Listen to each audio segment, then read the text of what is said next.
Hello and welcome back to Oddworld Munch's Odyssey. My name is Q, and this is Abe, and this is Munch, and I just walked Abe in front of some sligs. Okay, bad idea. Oh. And they have guns. No, don't attack. Nobody here.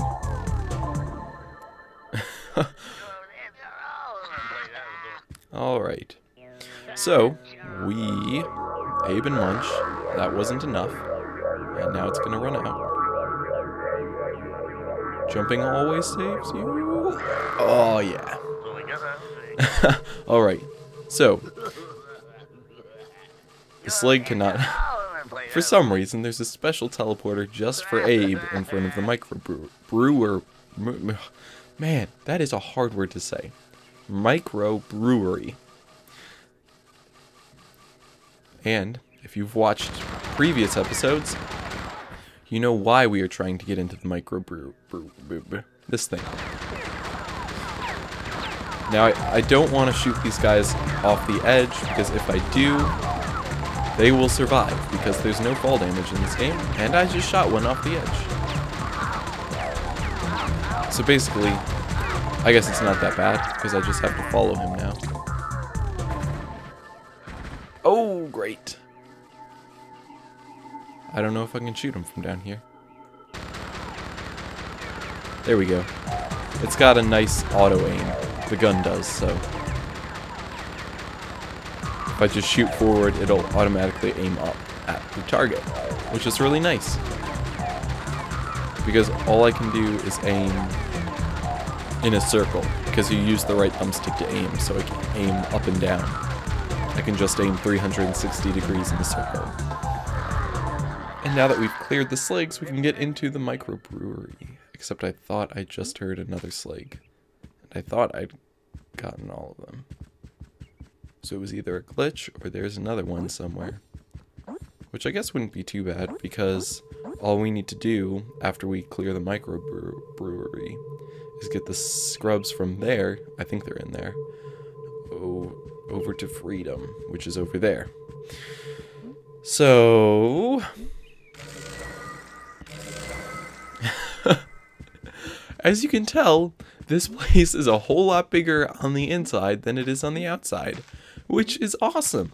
How often do you see that in games? Like, so clearly and obviously put. I mean, just look at this. It's so teeny. Which is, I think... I don't know why they did it. If it was just to save space, or probably, from the way this game has been going, it was very intentional. Just because it's hilarious and awesome, you know? In games, you can do that. You can do whatever you want. And they do. So we are trying to get the glukkon, which is through the bars here, and who says things. You can see chant circles, and I can open the second door, but not the first one. So we need to get to the glukkon, and we need scrubs, and there's one right up there. And there are 3 in here, and by getting the scrubs, we'll be able to get, to the glukkon and free the other scrubs. Okay. Again, I've said it 100 times, but this game is dark, and so I can't... Sometimes it's really hard to tell what's a gap and what isn't. But you'll be able to see a lot better than I will, because I'm going to make it brighter. But, so basically this...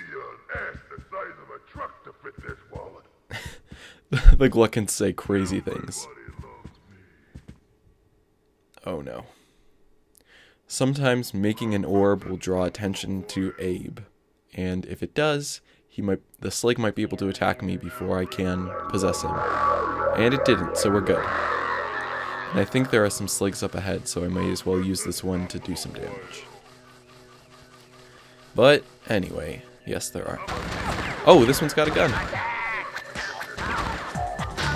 And if I knock this slig down, usually if you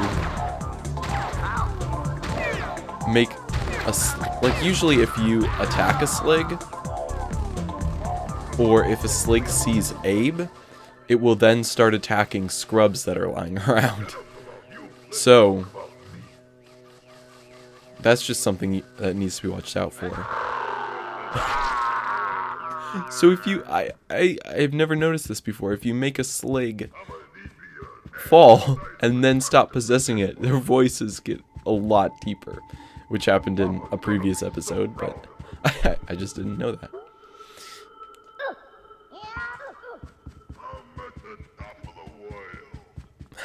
The glukkons are so crazy. They just say crazy stuff, and I think this takes me... It does. Okay. So, I threw those other two scrubs down, and just have to throw them into the well, and we're good. But you can actually feel... Well, if you forget what the glukkons have done, you can actually feel bad for them. I mean, this one's... Really, they're crazy. I mean, this guy is sitting in this tiny little office all alone, just blabbering crazy nonsense. I guess he's happy. I mean, he sounds pretty happy. But he's not going to be happy for long, because his happiness is found in money, and we're about to take his money, and therefore his happiness. But as you can tell, they got the windmill working, opening the gates, and opening the other gates, and look at the teleporter and you'll see that the scrubs were just transported outside, so I don't have to worry about those. So now we just have to take care of the crazy glukkon. And 2 should be enough. So you can tell by the way he's dressed that it's another pud. And you can actually make them talk. How did I get so perfect? Just by pressing the buttons. And it's random. Like with Abe, you know, each button does something specific. But usually with enemies, just whatever button you press it, they just say something random. Everybody loves me. I'm at the top of the world. So this one has a bit more money than the last one. It's got 150,000 moolah instead of 50,000. So, I guess I should have looked around the office a little, but I mean, there's nothing really special. But there's usually some funny stuff in the office. Like, you can tell he's got all these signs and packages, which are seen in like the big industrial levels and in Viker's labs. So he's got big plans, and he was just starting, and we took his money and gave it to Lulu. But oh man.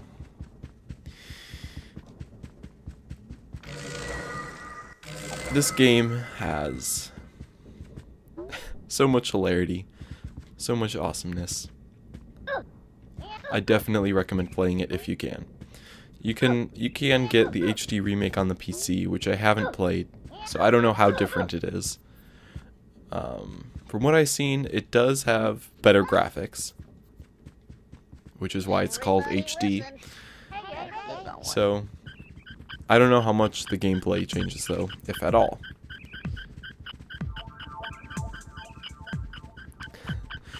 I have had problems in this level before. I'll talk about why in just a second, but the poor scrubs, they're just in here scrubbing away.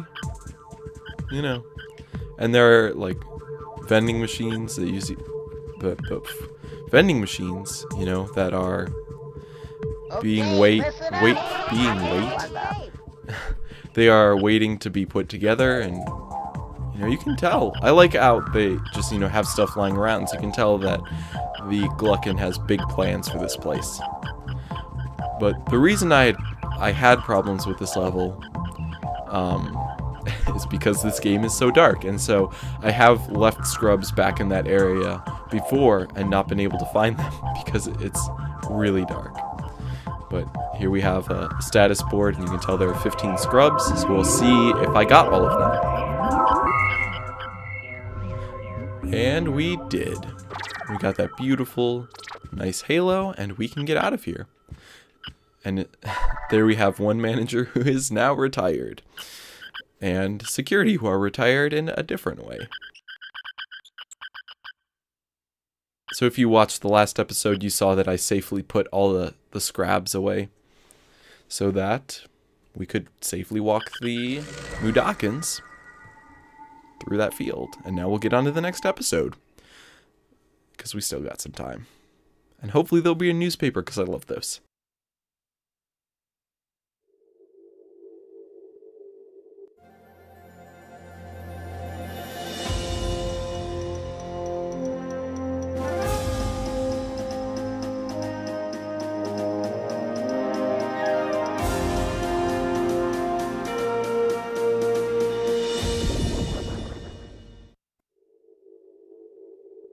And now we move on to the fuel fields.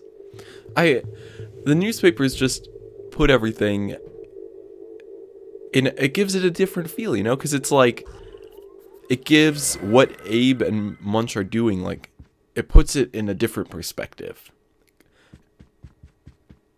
And I just love the universe that is Oddworld. What more can I say?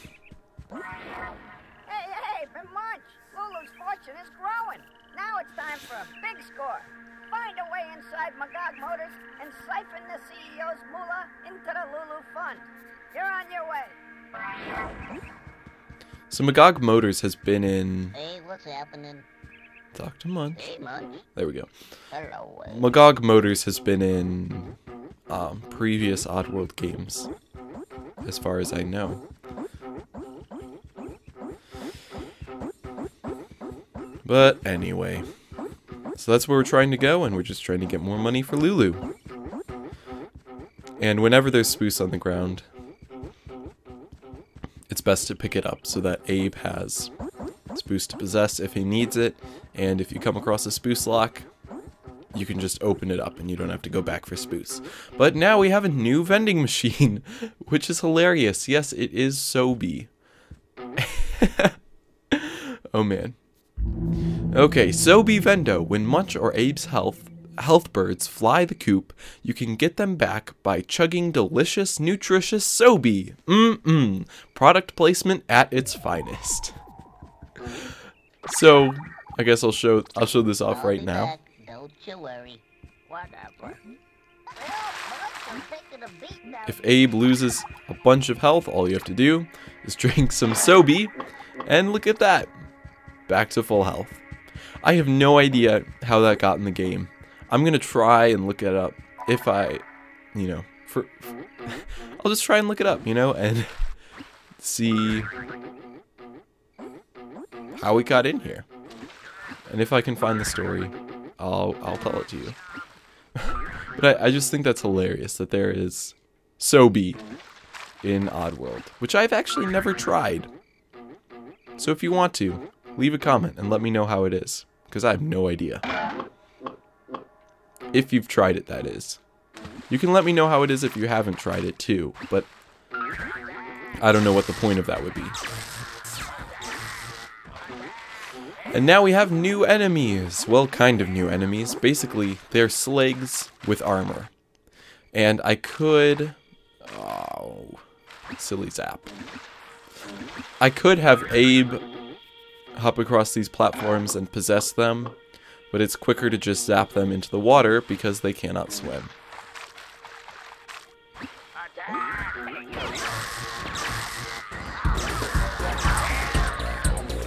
And they do have guns, so, and they can hit with the guns.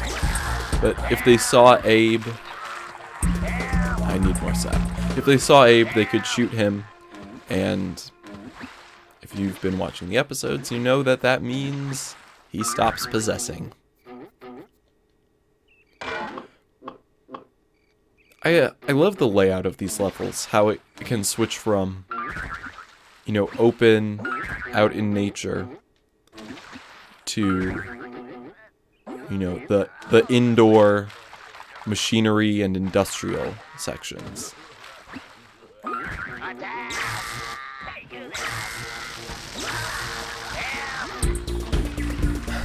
There was some weird audio with the zap. Alright, so over here, as you can tell, there are lots of slags, and at the very top of the screen in the top right corner there is one of the chant suppressors. So Abe won't be able to possess those guys, which makes it a little more difficult. Oh man, I remember this level now. Alright, so we have some tomahawkers over here, and Munch cannot jump over this to get to the wheelchair because he's got an awful jump. So that means this part is hard, because Abe's jump is not always the easiest to control.